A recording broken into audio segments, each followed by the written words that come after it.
Hello my dear friends, कैसे हैं आप लोग। स्वागत है आपका इस वीडियो में। और आज के इस वीडियो में अभी एक्चुअली समय हो चुका है 2 और 3 बजे से हम शुरू करने वाले हैं अपना क्लासेस, जो कि दरोगा बैच का ऑफकोर्स ज्ञान बिंदु रोशन आनंद सर और बिट्टू झा सर के द्वारा चलाया जाता है। वहीं पे क्लास करते हैं दरोगा का।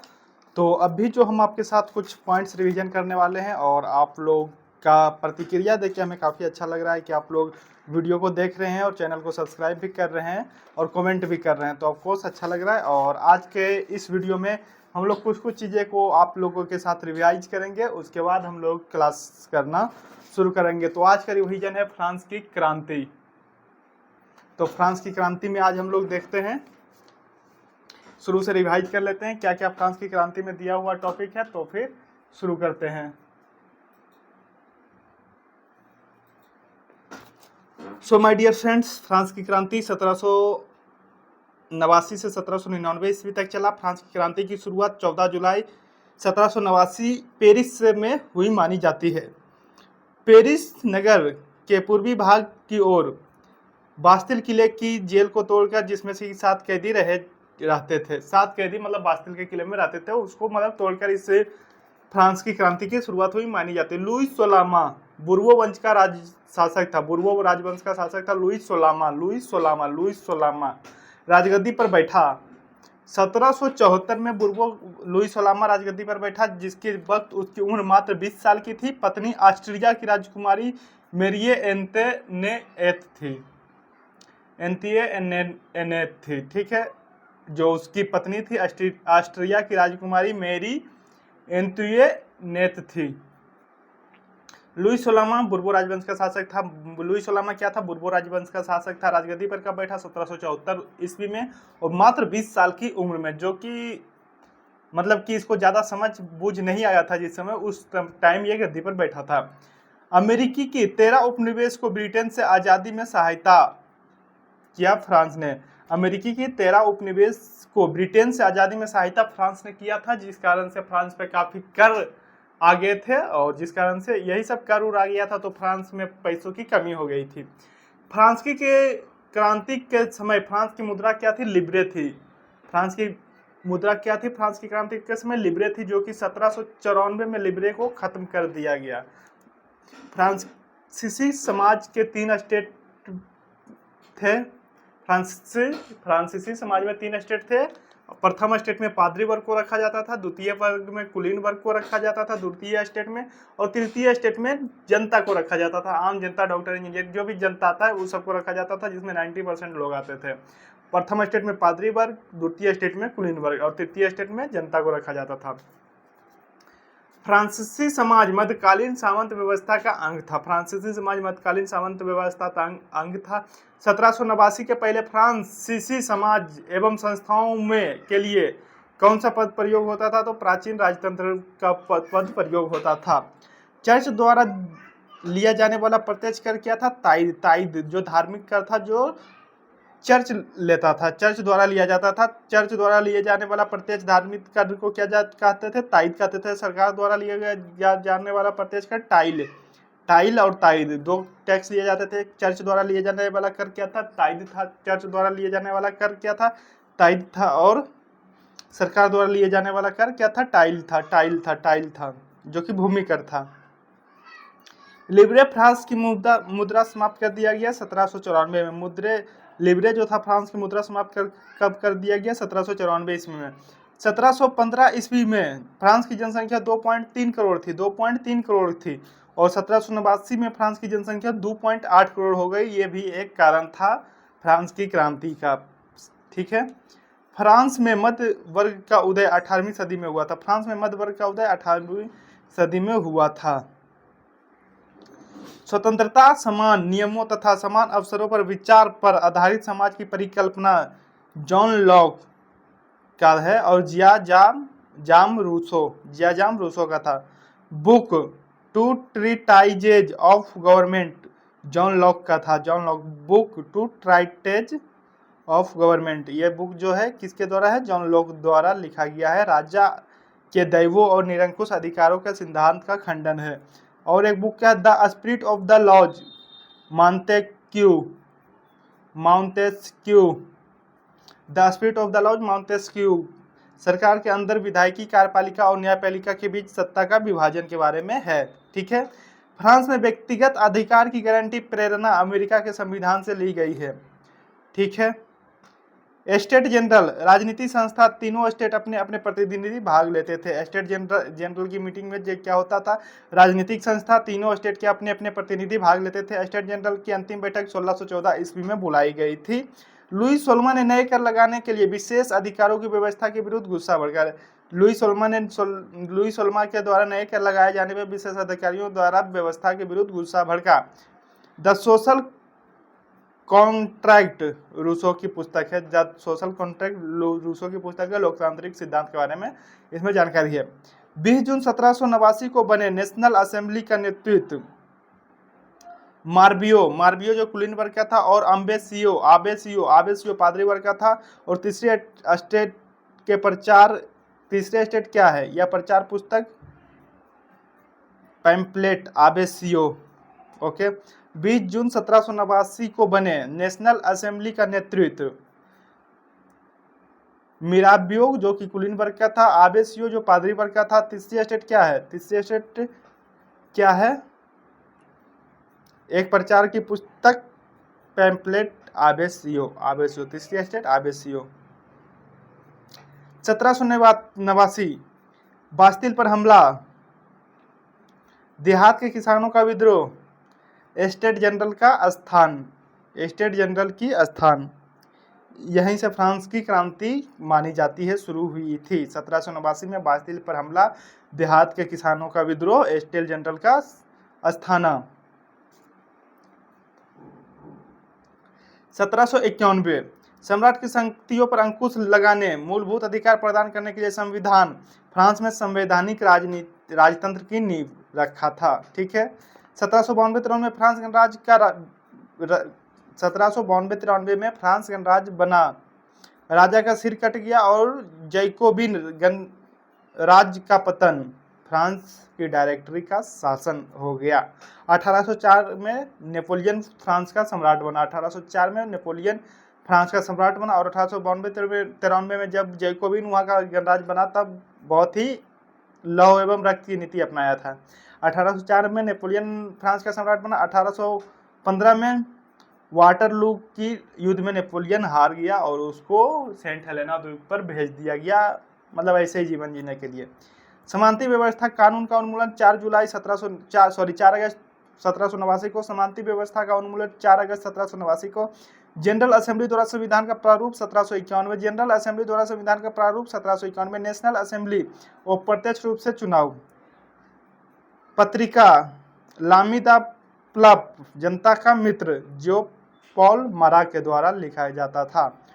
टूटी हुई जंजीर दासों के लिए आज़ादी का प्रतीक, टूटी हुई जंजीर दासों के लिए आज़ादी का प्रतीक हुआ करता था।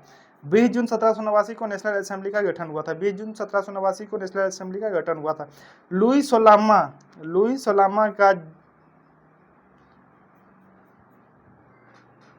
को जनवरी 1793 में फांसी की सजा दी गई। लुई सोलामा को जनवरी 1793 में फांसी की सजा दी गई। लुई सोलामा को जनवरी 1793 ईस्वी में फांसी की सजा दी गई।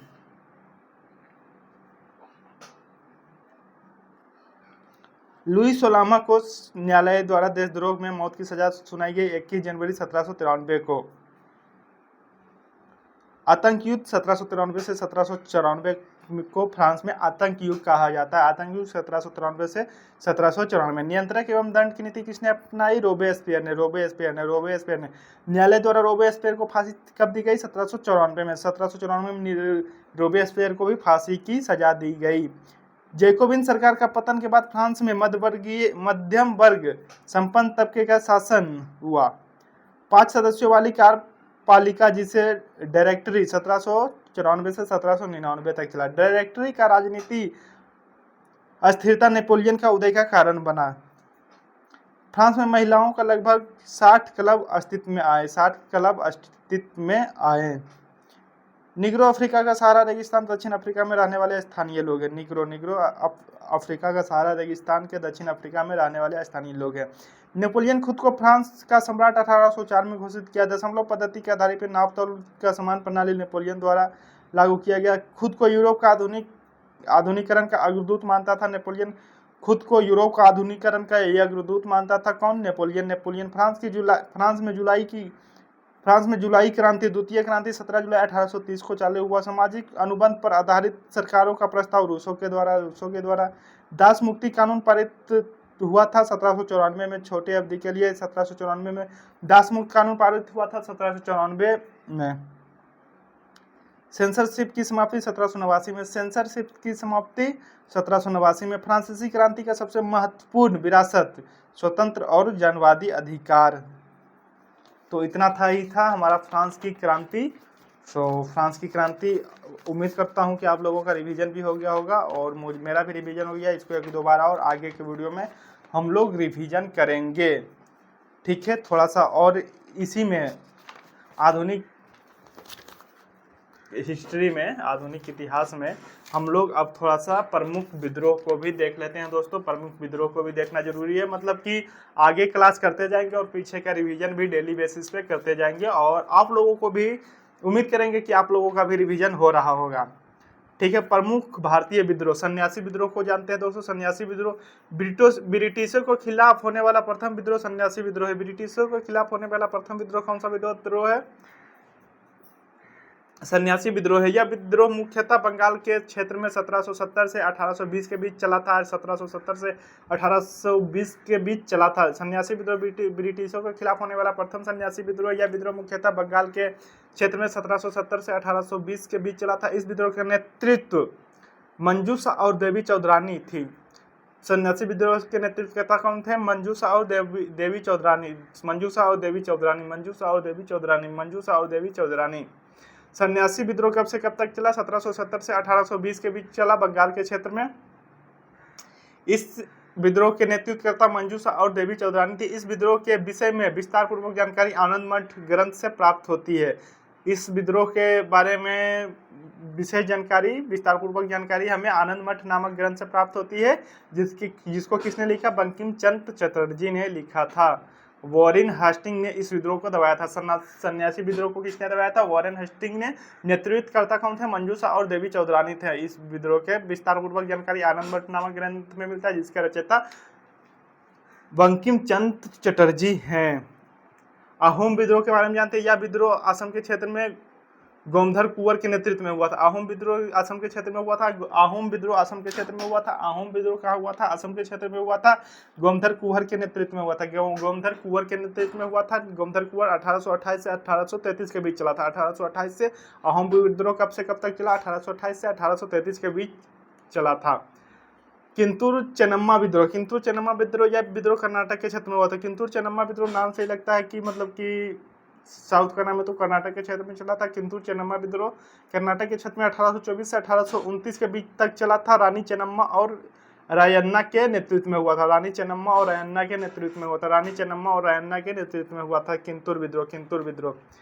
पाइक विद्रोह। यह विद्रोह उड़ीसा के क्षेत्र में 1817 से 1825 के दौरान बक्सी जगबंधु विद्याधर के नेतृत्व में हुआ था। पाइक विद्रोह कब हुआ था? यह विद्रोह ओडिशा के क्षेत्र में 1817 से 1825 के दौरान हुआ था। पाइक विद्रोह कब हुआ था? 1817 से 1825 के दौरान बक्सी जगबंधु विद्याधर के नेतृत्व में हुआ था। बक्सी जगबंधु विद्याधर के नेतृत्व में। पाइक विद्रोह किसके नेतृत्व में हुआ था? बक्सी जगबंधु विद्याधर के नेतृत्व में हुआ था। फरारजई विद्रोह दोस्तों, यह विद्रोह बंगाल के क्षेत्र में हाजी शरीयतुल्लाह तथा दादू मियाँ, हाजी शरीयतुल्लाह फराजई विद्रोह। यह विद्रोह बंगाल के क्षेत्र में हाजी शरीयतुल्लाह तथा दादू मियाँ के नेतृत्व में हुआ था। इस विद्रोह का उद्देश्य इस्लाम धर्म का सुधार लाना था। अंग्रेज ने बंगाल के बाहर करना था और तथा अंग्रेजों को बंगाल के बाहर करना था। 1838 से 1857 के बीच चला। 1838 से 1857 के बीच चला। 1838 से 1857 के बीच विद्रोह चला। फाइजी विद्रोह। यह विद्रोह बंगाल के क्षेत्र में हाजी सरियादुल्ला तथा दादू मियाँ के नेतृत्व में चला था। इस विद्रोह का उद्देश्य इस्लाम धर्म में सुधार लाना तथा अंग्रेजों का बंगाल से बाहर करना था। इस विद्रोह की अवधि 1838 से 1857 तक था। अब जानते हैं दोस्तों नील विद्रोह। नील विद्रोह या बंगाल के क्षेत्र में चलने वाला एक किसान विद्रोह था। नील विद्रोह बंगाल के क्षेत्र में चलने वाला एक किसान विद्रोह था। 1859 से 1860 तक चला। 1859 1859 से 1860 तक चला, 1 साल तक चला। दिगंबर विश्वास तथा विष्णु विश्वास के नेतृत्व में हुआ था। दिगंबर विश्वास तथा विष्णु विश्वास के नेतृत्व में कौन सा विद्रोह हुआ था? नील विद्रोह हुआ था। नील विद्रोह कब हुआ था? दिगंबर विश्वास और विष्णु विश्वास के नेतृत्व में बंगाल के क्षेत्र में चला था। यह एक किसान विद्रोह था 1859 से 1860 के बीच। इस विद्रोह का कारण था कि बंगाल में किसान चावल की खेती करना चाहते थे, परंतु जबरदस्ती उनसे नील की खेती करवाई जाती थी। नील की खेती करने से किसानों की दुर्दशा थी। नील विद्रोह के विषय में जानकारी हमें नील दर्पण ग्रंथ से मिलती है, जिसकी रचना दीनबंधु मित्र ने की थी। नील विद्रोह की जानकारी हमें नील दर्पण पुस्तक में मिलती है, जिसकी रचना दीनबंधु मित्र ने की थी। इस विद्रोह का समर्थन पैट्रियोट इस विद्रोह का समर्थन हिंदू पैट्रियोट नामक समाचार पत्र द्वारा दिया गया था। पत्र ने दिया था। किसानों के द्वारा सफल विद्रोह रहा। हिंदू पैट्रियोट ने इस विद्रोह का समर्थन किया था नामक समाचार पत्र ने दिया था। पावना विद्रोह। पावना विद्रोह क्या है दोस्तों? पावना विद्रोह यह विद्रोह बंगाल के क्षेत्र में किसानों द्वारा जमींदारों के खिलाफ किया गया विद्रोह। यह विद्रोह 1873 से 1876 के बीच ईश्वरचंद्र राय केशवा चंद्र तथा शंभुपाल के नेतृत्व में हुआ था। पावना विद्रोह यह विद्रोह बंगाल के क्षेत्र में किसानों द्वारा जमींदारों के खिलाफ किया गया विद्रोह था। पावना विद्रोह अंग्रेजों के खिलाफ नहीं बल्कि जमींदारों के खिलाफ किया गया विद्रोह क्या था? पावना विद्रोह था। पावना विद्रोह अंग्रेजों के खिलाफ नहीं बल्कि जमींदारों के खिलाफ किया गया विद्रोह था। यह विद्रोह 1873 से 1876 के बीच हुआ था। 1873 से 1876 के बीच पावना विद्रोह हुआ था। 1873 से 1876 के बीच पावना विद्रोह हुआ था। ईश्वर चंद्र राय केशवा चंद्र तथा शंभुपाल के नेतृत्व में हुआ था। ईश्वर चंद्र राय केशव चंद्र तथा शंभुपाल के नेतृत्व में हुआ था। ईश्वर चंद्र राय केशव चंद्र तथा शंभुपाल के नेतृत्व में हुआ था। ईश्वर चंद्र राय केशव चंद्र तथा शंभुपाल के नेतृत्व में हुआ था। इस विद्रोह के दौरान भारतीय किसानों ने नारा दिया, हम महारानी और सिर्फ महारानी के रैयत बनकर रहना चाहते हैं।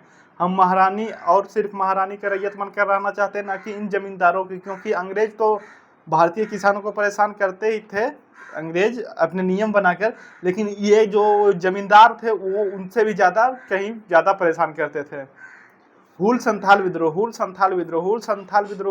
या संथाल विद्रोह 1857 विद्रोह के ठीक पूर्व संध्या 1855-56 के में सिंधु और कान्हू के नेतृत्व में हुआ था। सिंधु और कान्हू के बीच में संथाल विद्रोह या हुल विद्रोह हुआ था। सिंधु और कान्हू के नेतृत्व में हुल विद्रोह या संथाल विद्रोह हुआ था 1855-56 में। 1856 यह विद्रोह 1857 के विद्रोह के ठीक पूर्व संध्या मतलब 1857 से ठीक पहले हुआ था। 1855 से 1857 की क्रांति से पहले कौन सा विद्रोह हुआ था? हूल या संथाल विद्रोह हुआ था। इस विद्रोह में ब्रिटिश सेनापति ब्राउन और लॉयड ने कड़ा रूप अपनाते हुए विद्रोह को दबा दिया। आज के संदर्भ में झारखंड में है, लेकिन उस समय बिहार में था हूल संथाल विद्रोह। खेड़ा हुआ सवार विद्रोह खेड़ा या खोड़ या सवार विद्रोह खोंड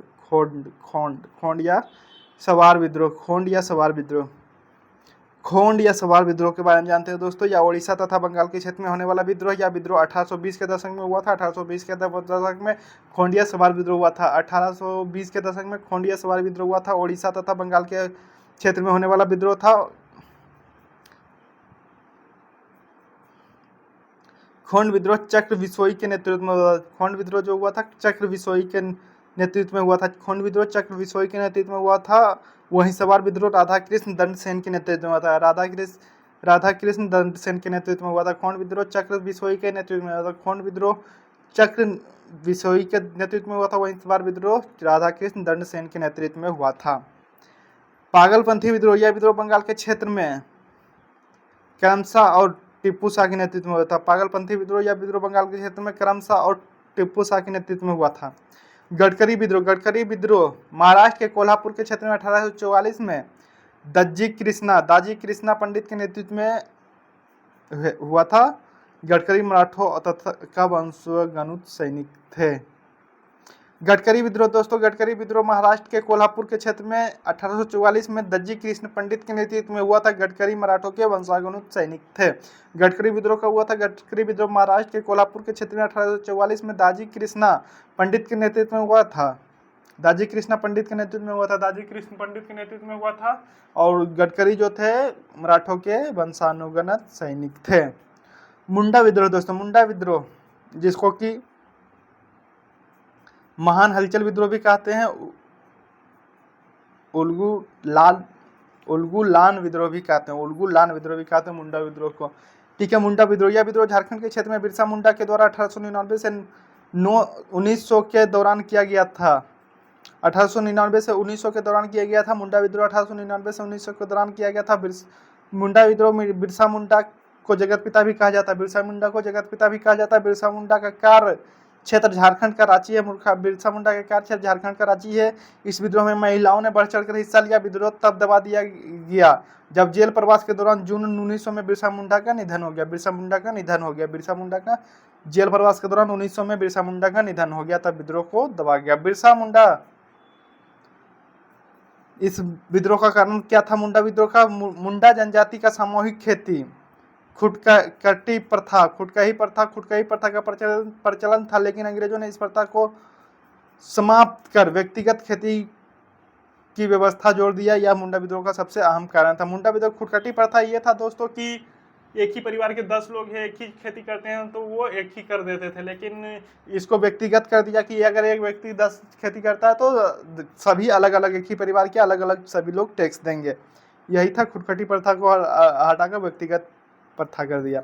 1857 के विद्रोह के ठीक पूर्व होने वाला प्रभावी विद्रोह संथाल विद्रोह, यही 1857 के ठीक बाद असहयोग आंदोलन के दौरान मोपला विद्रोह एक आंदोलन हुआ।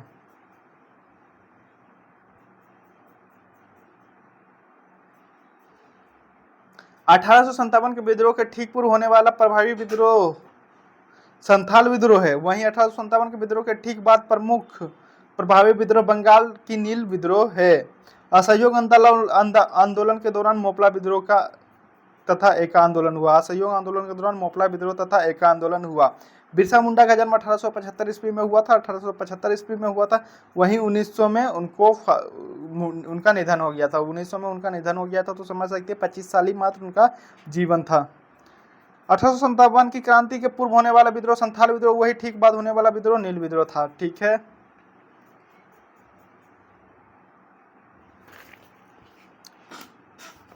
मोपला कहते किसको है? मोपला केरल के मुस्लिम किसान को कहा जाता है मोपला।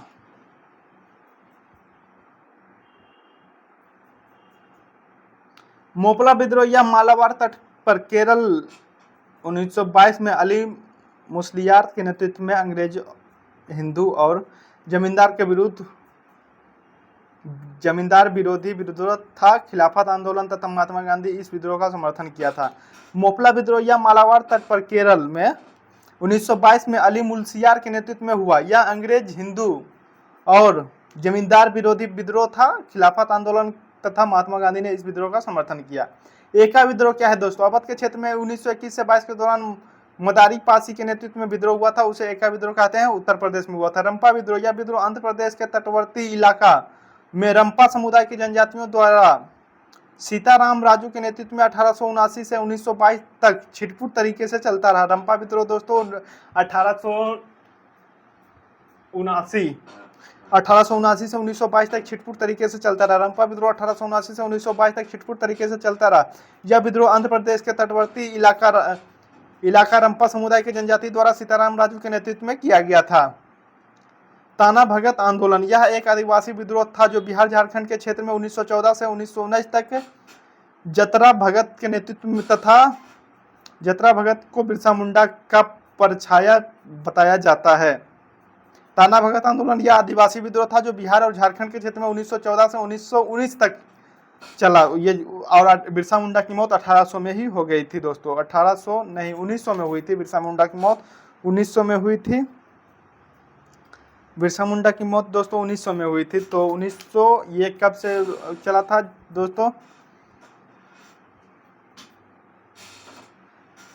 ताना भगत आंदोलन यह आदिवासी विद्रोह था। यह एक आदिवासी बिहार तथा झारखंड के क्षेत्र में 1914 से 1919 तक यात्रा भगत के नेतृत्व में चला था। जतरा भगत के नेतृत्व में चला था जतरा भगत को बिरसा मुंडा का परछाया बताया जाता है।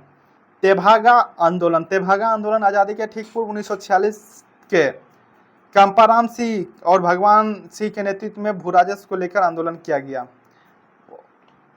तेभागा आंदोलन। ठीक है दोस्तों, आगे पंजाब के क्षेत्र कूका आंदोलन हुआ। पंजाब के क्षेत्र कूका आंदोलन हुआ था, जिसका नेतृत्व भगत जवाहर मल ने किया था। पंजाब के क्षेत्र में कूका आंदोलन हुआ था, जिसका नेतृत्व भगत जवाहर मल ने किया था। बिहार के भागलपुर के क्षेत्र में पहाड़िया विद्रोह हुआ, जो तिलका मांझी के नेतृत्व में हुआ था। बिहार के भागलपुर क्षेत्र में पहाड़िया विद्रोह हुआ था, जो कि तिलका मांझी के नेतृत्व में हुआ था। महाराष्ट्र के क्षेत्र में दक्कन विद्रोह हुआ, जिसका नेतृत्व वासुदेव बलवंत फड़के ने किया। महाराष्ट्र के क्षेत्र में दक्कन विद्रोह हुआ, जिसका नेतृत्व वासुदेव बलवंत फड़के ने किया था। पश्चिमी घाट में भील विद्रोह सेवाराम सिंह के नेतृत्व में, वहीं रामोसी विद्रोह चितर सिंह के नेतृत्व में हुआ था। पश्चिम घाट में भील विद्रोह सेवाराम सिंह के नेतृत्व में हुआ था। पश्चिम घाट में भील विद्रोह सेवाराम सिंह के नेतृत्व में हुआ था। वहीं रामोसी विद्रोह चितर सिंह के नेतृत्व में हुआ था।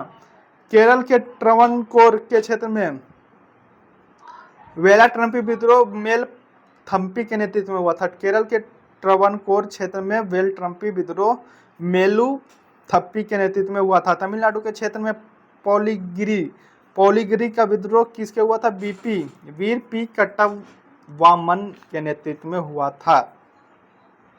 ठीक है दोस्तों, आगे कुछ इंपॉर्टेंट पॉइंट है, उसको देखते हैं। गडकरी विद्रोह 1844 ईस्वी में दाजी कृष्ण पंडित महाराष्ट्र के कोल्हापुर में हुआ था। ठीक है दोस्तों, दाजी कृष्ण पंडित गडकरी विद्रोह कोल्हापुर में हुआ था।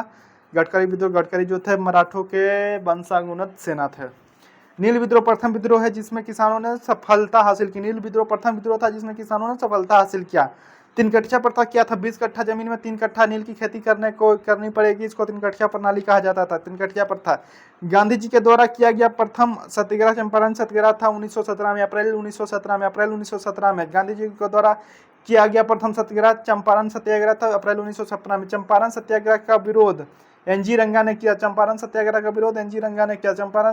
दौरान गांधी जी को जान बतख मियाँ ने बचाया। चंपारण सत्याग्रह के दौरान गांधी जी का जान बतख मियाँ ने बचाया था। खेड़ा सत्याग्रह 1918 में महात्मा गांधी जी कर मत दो का नारा दिया। खेड़ा सत्याग्रह 1918 में महात्मा गांधी जी के द्वारा कर मत दो का नारा दिया गया।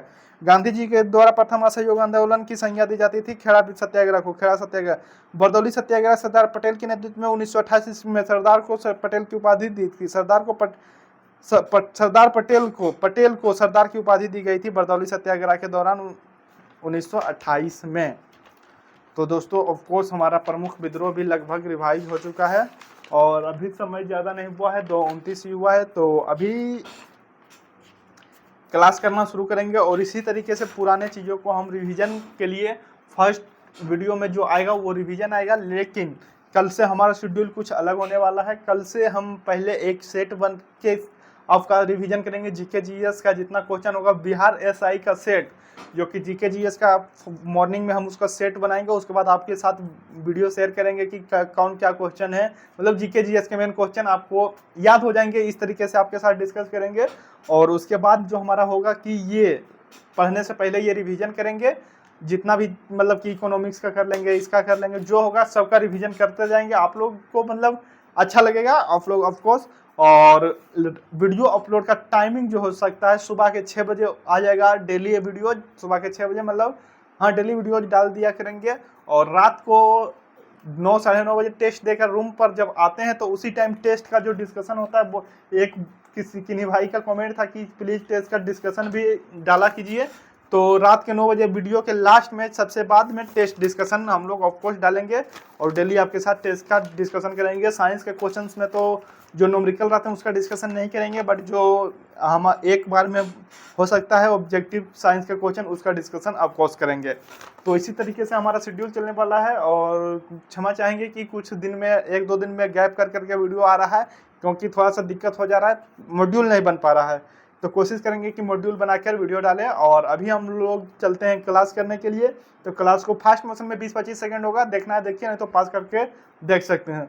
तो पहला क्लास हम लोग कर लेते हैं मॉडर्न हिस्ट्री का ही, जिसमें कि हम लोग आज के क्लास में करेंगे शायद सन्यासी विद्रोह, सन्यासी विद्रोह नहीं, मतलब कि क्या है यार, सामाजिक धार्मिक सुधार आंदोलन का लेक्चर 1 करेंगे, जो कि उसके बाद ऑफकोर्स आपके लिए भी लाएंगे। तो इसी तरीके से हमारा शेड्यूल चलने वाला है। अगर आप चैनल पर नए हैं तो प्लीज़ सब्सक्राइब कर ले, कमेंट करके आप लोग सजेस्ट कर सकते हैं कि आपको किस तरीके का वीडियो पसंद है। हम कोशिश करेंगे कि उसी तरीके का वीडियो लाएं। तो अभी क्लास की ओर चलते हैं।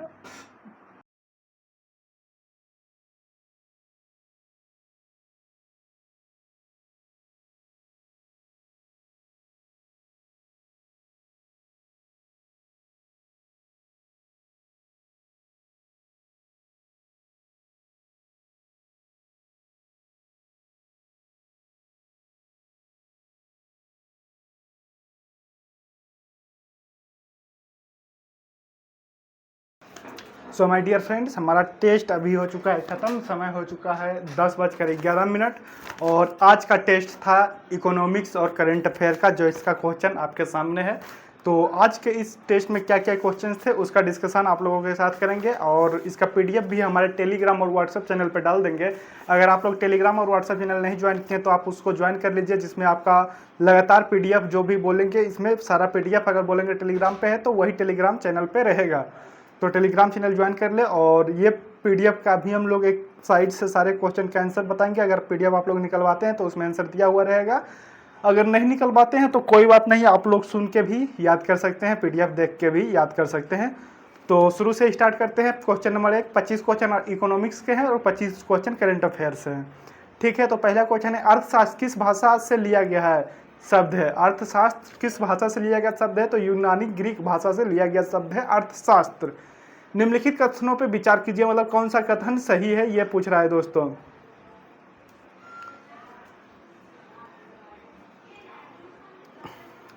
अर्थशास्त्र के दृष्टिकोण से समाजवादी अर्थव्यवस्था एक स्वतंत्र अर्थव्यवस्था नहीं है। ये क्वेश्चन सही है दोस्तों।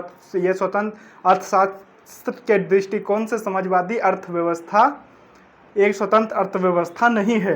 दूसरा पॉइंट है, अर्थशास्त्र के दृष्टिकोण से पूंजीवादी अर्थशास्त्र एक स्वतंत्र अर्थव्यवस्था होती है। बिल्कुल सही बात है दोस्तों। दूसरा नंबर क्वेश्चन है, निम्नलिखित विकल्प का चयन कीजिए। एक फार्मूला है इकोनॉमिक्स का जो कि सही है, GDP FC equal to GDP MP minus शुद्ध अप्रत्यक्ष कर। ये फार्मूला बिल्कुल सही है दोस्तों, यही सही आंसर होगा। उत्पाद विधि का प्रयोग कर राष्ट्रीय आय के मापन में कौन सी सावधानियां बरतनी चाहिए? उत्पाद विधि के प्रयोग कर राष्ट्रीय आय के मापन में कौन सी सावधानियां बरतनी चाहिए? केवल अंतिम वस्तु तथा सेवाओं के मूल्य जोड़ा जाए। ठीक है, सही बात है। दोहरी गणना से बचना चाहिए, दोहरी गणना से बचना चाहिए। उत्पाद विधि में, उत्पादन में दोहरी गणना से बचना क्या होता है दोस्तों? जैसे कि शुगर गन्ना है उससे चीनी निकलता है, तो गन्ना बिका उसका भी दाम जोड़ लेंगे और चीनी निकला उसका भी दाम जोड़ लेंगे, तो ये दोहरी गणना होगा, इससे बचना चाहिए। जिन मकानों में मकान मालिक खुद रह रहे हैं उसको भी आरोपित किराया शामिल किया जाए, उनकी भी आरोपित किराया शामिल किया जाए। ये भी सही बात है दोस्तों कि जैसे कि जिस खेत में किसान खेती कर रहा है, वो जो खुद के लिए उगाता है अनाज खाने के लिए, उसको भी शामिल किया जाए। यही उत्पाद विधि का प्रयोग कर राष्ट्रीय आय मापन की सावधानियां, यही सब सावधानियां बरतनी चाहिए। बहुआयामी निर्धनता सूचकांक में शामिल किया जाता है। बहुआयामी निर्धनता सूचकांक में शामिल किया जाता है स्वास्थ्य, शिक्षा, जीवन स्तर। बहुआयामी निर्धनता सूचकांक मतलब गरीबी रेखा के सूचकांक के लिए ये चीज़ों का देखना पड़ता है। 11वीं पंचवर्षीय योजना के निरूपित समावेशी विकास हेतु निम्नलिखित में से किस एक को सम्मिलित नहीं किया गया? पूंजी बाजार का सशक्तिकरण को सम्मिलित नहीं किया गया। तो किसको किसको सम्मिलित किया गया ये देख लेते हैं।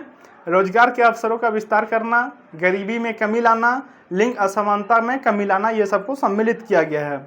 उपभोग के आधार पर निर्धनता मापने की विधियां में शामिल यूनिफॉर्म रिकॉल अवधि से संबंधित सत्य कथन का पहचान कीजिए। तो इसमें सत्य कथन क्या है? पिछले 30 दिनों में उपभोग के सभी खाद्य एवं गैर खाद्य वस्तुओं का आकलन करना। ओके। निम्नलिखित में से कौन महात्मा गांधी राष्ट्रीय ग्रामीण रोजगार गारंटी अधिनियम के अंतर्गत लाभ प्राप्त करने के पात्र हैं? गरीबी रेखा के नीचे परिवार के वयस्क सदस्य।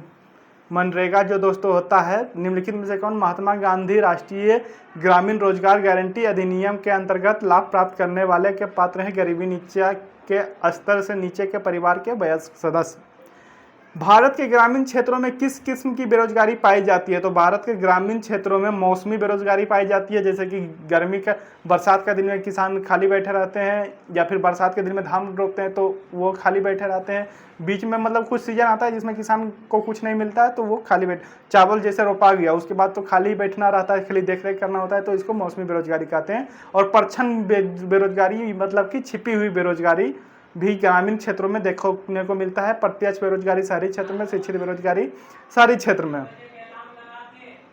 नीति आयोग द्वारा बनाई गई विजन डॉक्यूमेंट कितने वर्षों के लिए है? 15 वर्षों के लिए। नीति आयोग द्वारा बनाई गई विजन डॉक्यूमेंट कितने वर्षों के लिए है? 15 वर्षों के लिए। निम्नलिखित में से कौन से आर्थिक कैरियर या पेशा प्रोफेशन के अंतर्गत नहीं आता है? तो प्रबंधन मैनेजर प्रोफेशन के अंतर्गत नहीं आता है। वकील आता है, चिकित्सा आता है, चार्टर्ड अकाउंटेंट आता है। निम्नलिखित में से कौन एक विशेषता पूर्ण प्रतियोगिता बाजार की नहीं है? वस्तु विभेद जो है प्रतियोगिता बाजार की विभेदता नहीं है। प्रतियोगिता बाजार उसे कहते हैं जिसमें कि एक ही प्रकार का वस्तु बिके और एक ही प्रकार के खरीदार हो। जैसे कि आलू का पूरा मार्केट है, आलू ही आलू बिक रहा है और आलू ही आलू खरीदने वाले लोग हैं, इसे प्रतियोगिता बाजार कहते हैं। पूर्ण प्रतियोगिता बाजार कहते हैं मतलब पूरी तरीके से प्रतियोगिता है। तो इसमें क्या होगा? विक्रेताओं की अधिक संख्या होगी, बेचने वालों की अधिक संख्या होगी, खरीदने वालों की अधिक संख्या होगी। विक्रेताओं और क्रेताओं की कीमत की पूरी जानकारी होगी, मतलब सबको पता होगा कि आलू ये कैसे दे रहा है, ये कैसे दे रहा है, मतलब सही जानकारी होगी। और उसी बीच में कोई बीच में साबुन बेचे तो आपको पता नहीं होगा कि साबुन का दाम कैसे है। अर्थशास्त्र का वास्तविक लागत रियल कॉस्ट प्रोडक्शन की धारणा का प्रतिपादन किसने किया? डॉक्टर मार्शल ने किया। अर्थशास्त्र में वास्तविक लागत रियल कॉस्ट प्रोडक्शन की धारणा का प्रतिपादन किसने किया? डॉक्टर मार्शल ने किया। आय बढ़ने पर उपभोक्ता किन वस्तुओं का मांग घटा देता है? निम्न कोटि वस्तुओं का मांग घटा देता है दोस्तों। आय बढ़ने पर मतलब मेरा आय बढ़ गया तो निम्न कोटि की वस्तु का यूज करना बंद कर देंगे। अगर खुला आटा खरीद रहे हैं तो पैकेट वाला आटा खरीदेंगे, खुला साबुन खरीद रहे हैं तो अच्छा क्वालिटी का लक्स साबुन यूज करेंगे, समान वस्तुएं यूज करेंगे। गिफन वस्तुएं किसको कहते हैं दोस्तों? गिफन वस्तुएं इसमें है। गिफन वस्तुएं उन वस्तुओं को कहते हैं जिसकी कीमत बढ़ने से मांग बढ़ जाती है, कीमत घटने से मांग घट जाती है। गिफन वस्तुएं बहुत ही मजेदार चीज है दोस्तों। गिफन वस्तुएं उसे कहते हैं जैसे कि आप ले सकते हैं हल्का सड़ा हुआ केला। हल्का सड़ा हुआ केला का अगर दाम बढ़ गया तो मांग भी बढ़ जाएगा। जैसे कि अब बाजार जाते हैं, हल्का सड़ा हुआ केला है, अगर आपको लगता है हल्का, या फिर हल्का सड़ा हुआ सब्जी है, अगर जैसे कि आप सेब लेने जाते हैं, हल्का सड़ा हुआ सेब मिल रहा है 200 रुपये किलो, तो आपको पता है कि असली जो अच्छा सेब होगा उसका दाम 300 रुपये किलो होगा, तो आप उसको जल्दी से जल्दी खरीदने का कोशिश करेंगे ताकि खत्म ना हो जाए मार्केट से। तो इसी को गिफन वस्तुएं कहते हैं। समष्टि अर्थशास्त्र के अंदर किन आर्थिक मुद्दों को सम्मिलित किया जाता है? समष्टि अर्थशास्त्र उसको कहते हैं विष्टि और समष्टि, माइक्रो और मैक्रो इकोनॉमी, इसी को कहते हैं विष्टि और समष्टि को। इसमें सारे कुछ होंगे, सरकारी बजट, मौद्रिक नीति, मुद्रास्फीति, राजकोषीय नीति, ये सारे समष्टि अर्थशास्त्र के उदाहरण हैं। नीचे दिए कूटों का प्रयोग अगर उत्तर नहीं है। निम्नलिखित में से कौन सा एक वाणिज्य बैंक का दायित्व है? वाणिज्य बैंक का दायित्व क्या क्या है दोस्तों? सारे हैं। समय पर जमा करना, मांग जमा करना, प्रतिभूतियों का धारण, केंद्रीय बैंक से अग्रिम, ये सारे हैं दोस्तों वाणिज्य बैंक के। निम्नलिखित में से कौन सा विकल्प सम्मिलित नहीं है? तो शेयर बाजार है दोस्तों। और किस देश से संबंधित है ये पूछ रहा है। डॉव जोन्स न्यूयॉर्क यूएस ऐसे संबंधित है, बिल्कुल सही बात है दोस्तों, न्यूयॉर्क से संबंधित है। नेस्डैक भी यूएसए से संबंधित है, नेस्डैक यूएसए से संबंधित है। बर्लिन जर्मनी से संबंधित है। ओस्लो नॉर्वे से संबंधित है। सही जवाब है, इसमें गलत कौन था? नेस्डैक जो कि लंदन दिया हुआ था, नहीं, ये यूएसए से संबंधित है। निम्नलिखित कथनों पर विचार कीजिए। तृतीय सेवा कोच सेवा क्षेत्र भी कहते हैं, बिल्कुल सही बात है दोस्तों। तृतीय क्षेत्र के विकसित होने से प्राथमिक और द्वितीय क्षेत्र में उत्पादन कुशलता भी बढ़ जाती है, सही बात है। तृतीय के ढांचे में बिना कोई अर्थव्यवस्था के कार्यशील नहीं हो सकता है, सही बात है। किस समिति की स्तुति पर केंद्रीय सांख्यिकी कार्यालय सीएसओ ने वर्ष 2005 में राष्ट्रीय आय आकलन हेतु आधार वर्ष 2004-5 के स्थान पर 11-12 कर दिया? प्रणव सेन समिति। सतत विकास का आधार है पर्यावरणीय दृष्टिकोण। सतत विकास का आधार है पर्यावरणीय दृष्टिकोण। सतत विकास। मुद्रा के लिए अपना कार्य करने से पहले निम्नलिखित में से कौन सा गुण होना आवश्यक है? स्वीकृति का गुण होना आवश्यक है, क्योंकि मुद्रा को कोई स्वीकृत करे, मतलब बिना कोई हिचकिचाहट के ले कि हाँ ले लेंगे। मुद्रा पूर्ति के लिए M3 शामिल होते हैं। मुद्रा पूर्ति के लिए M3 माप में शामिल होते हैं। क्या शामिल होते हैं? उपयुक्त सभी। जनता के पास करेंसी नोट के वो सिक्के हो, बैंक में मांग जमाए हो, रिजर्व बैंक में अन्न जमाए हो, व्यापारिक बैंकों की शुद्ध सावधि जमाए हो। आर्थिक मंदी के समय निम्नलिखित में से कौन सा कदम उठाए जाने के लिए सर्वाधिक संभावनाएं होती है? आर्थिक मंदी के समय कौन सा कदम उठाने की अधिक संभावना होती है? सार्वजनिक परियोजनाओं में व्यय की वृद्धि करना। आर्थिक मंदी मतलब पूरा मंदी आ गया तो उस समय सार्वजनिक परियोजनाओं पर व्यय में वृद्धि कर दिया जाता है, मतलब सार्वजनिक परियोजना जो सरकार द्वारा सरकारी परियोजना पर उसमें वृद्धि किया जाता है तो लोगों को रोजगार मिलता है, इंफ्रास्ट्रक्चर डेवलप होता है, तो फिर ये सब ठीक होता है, मंदी दूर होता है। अधिक मांग अस्फीतिक अंतराल की स्थिति में निम्नलिखित में से कौन सा मौद्रिक उपाय अपनाया जाता है? तो इसमें कौन सा मौद्रिक नीति अपनाया जाता है? उपयुक्त सभी। नगद अनुपात में वृद्धि, बैंक दर में वृद्धि, साख का संकुचन, ये सारे चीजें अपनाई जाती है। ओके, मौद्रिक नीति का संचालन किसके द्वारा किया जाता है? भारतीय रिजर्व बैंक के द्वारा मौद्रिक नीति का संचालन किया जाता है। ये हो गया आपका 25 इकोनॉमिक्स के क्वेश्चन। अब 25 करंट अफेयर के क्वेश्चन देखेंगे दोस्तों। हाल ही में FICCI महिलाओं के संगठन के अध्यक्ष के रूप में नियुक्त किया गया जयश्री दास वर्मा को। जयश्री दास वर्मा को हाल ही में FICCI महिलाएं संगठन का अध्यक्ष नियुक्त किया गया जयश्री दास वर्मा को। हाल ही में आयोजित मियामी ओपन 2024 के पुरुष युगल खिताब किसने जीता? रोहन बोपन्ना और मैट एब्डेन ने। भारत का पहला त्रिसेवा समान रक्षा स्टेशन किस शहर में बनाए जाने की घोषणा हुई? मुंबई में। भारत में पहला त्रिसेवा समान रक्षा स्टेशन किस शहर में बनाए जाने की घोषणा हुई? मुंबई में। तीनों सेना का समान रक्षा स्टेशन मुंबई में बनाने की घोषणा हुई। किसे major Dhyanchand lifetime achievement पुरस्कार 2023 से सम्मानित किया गया? अशोक कुमार को। किसे major Dhyanchand lifetime achievement पुरस्कार 2023 से सम्मानित किया गया? अशोक कुमार को। किस थीम के साथ 2 अप्रैल को विश्व ऑटिज्म दिवस मनाया जाता है? ऑटिज्म एक बीमारी है। किस थीम के साथ 2 अप्रैल को विश्व ऑटिज्म दिवस मनाया जाता है? Empower autistic voices. हाल ही में चीन ने अरुणाचल प्रदेश के कितने स्थानों के नाम बदलने की घोषणा की है? 30 स्थानों के नाम बदलने की घोषणा चीन ने की है अरुणाचल प्रदेश के। किस राज्य के 15 उत्पादकों को GI टैग प्रमाणित उत्पादकों की सूची में जोड़ा गया? उत्तर प्रदेश के। हाल ही में कौन सा देश आंशिक रूप से यूरोप के शेंगेन क्षेत्र में शामिल हुआ? तो इसका उपरोक्त दोनों बल्गेरिया और रोमानिया। हाल ही में कौन सा देश आंशिक रूप से यूरोप के शेंगेन क्षेत्र में शामिल हुआ? बल्गेरिया और रोमानिया। हाल ही में शिग्मोत्सव 2024 का आयोजन कहाँ किया गया है? तो गोवा में। हाल ही में शिग्मोत्सव 2024 का आयोजन कहाँ किया गया है? गोवा में। PIB का प्रधान महानिदेशक किसे बनाया गया है? शिफाली शरण को। PIB का प्रधान महानिदेशक किसे बनाया गया है? शिफाली शरण को। अप्रैल 2024 में 96वें पुरुष राष्ट्रीय खो खो चैंपियनशिप किसने जीता? महाराष्ट्र ने। 2024 में 96वें पुरुष राष्ट्रीय खो खो चैंपियनशिप किसने जीता? महाराष्ट्र ने। संयुक्त राष्ट्र आयोग में महिला अधिकारी संघ के नेतृत्व करने के लिए किस देश का चयन किया गया है? सऊदी अरब को। संयुक्त राष्ट्रीय आयोग में महिला अधिकारी संघ के नेतृत्व करने के लिए किस देश का चयन किया गया है? सऊदी अरब को। दोस्तों, अभ्यास गगन शक्ति 2024 का आयोजन किस राज्य में शुरू किया गया है? राजस्थान में। अभ्यास गगन शक्ति 2024 का आयोजन किस राज्य में शुरू किया गया है? राजस्थान में। हाल ही में चर्चा में रहा कच्चा धीवू द्वीप भारत और किस देश के बीच है? तो श्रीलंका के बीच। हाल ही में चर्चा में रहा कच्चा धीवू द्वीप भारत और किस देश के बीच में? श्रीलंका के बीच में है। ATP रैंकिंग इतिहास में दुनिया का सबसे उम्रदराज नंबर 1 खिलाड़ी कौन है? तो नोवाक जोकोविक है। ATP रैंकिंग इतिहास में दुनिया का सबसे उम्रदराज नंबर 1 खिलाड़ी कौन है? नोवाक जोकोविक है। अंतर्राष्ट्रीय भारोत्तोलन महासंघ IWF विश्व कप 2024 में बिंदिया रानी देवी ने कौन सा मेडल जीता है? तो ब्रॉन्ज मेडल जीता। अंतर्राष्ट्रीय भारोत्तोलन महासंघ IWF विश्व कप 2024 में बिंदिया रानी देवी ने कौन सा मेडल जीता है? तो ब्रॉन्ज मेडल जीता है। पूर्व प्रधानमंत्री डॉक्टर मनमोहन सिंह किस सदन की सेवानिवृत्ति थे? तो राज्यसभा के थे। ASSOCHAM के नए अध्यक्ष बने हैं संजय नायर। एसोचैम के नए अध्यक्ष बने संजय नायर। हाल ही में 7.2 तीव्रता से भूकंप आई इमारतें ध्वस्त हो गई। कहाँ है ये दोस्तों? आई थी ताइवान में।